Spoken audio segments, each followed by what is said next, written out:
Hello guys, আজকে আমরা এসেছি বিশ্ব সুন্দরী সুদর্শন পুরুষ বাংলাদেশের গর্ব এডলস খান। চলেন আমরা তার ইন্টারভিউ নিই, আপনার সব আমাদের সাথেই থাকবেন। কেমন আছেন আপনি? জি, আমি অনেক ভালো আছি। আপনি যে বাংলাদেশের সুদর্শন পুরুষ হিসেবে পুরস্কৃত হয়েছেন, আপনার অনুভূতিটা আমাদের সাথে শেয়ার করুন। আসলে আমার কোনো অনুভূতি নেই, এটা পাওয়ার কোনো যোগ্যতাই আমার নেই। আহ বাঙালি জাতি তো, বোকাচোদা বাঙালি জাতি। আচ্ছা, যা হওয়ার হয়ে গেছে।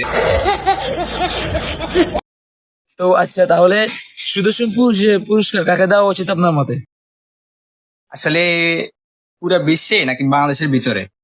বাংলাদেশের ভিতরে। এখনো সন্দেহ আছে। ও আচ্ছা,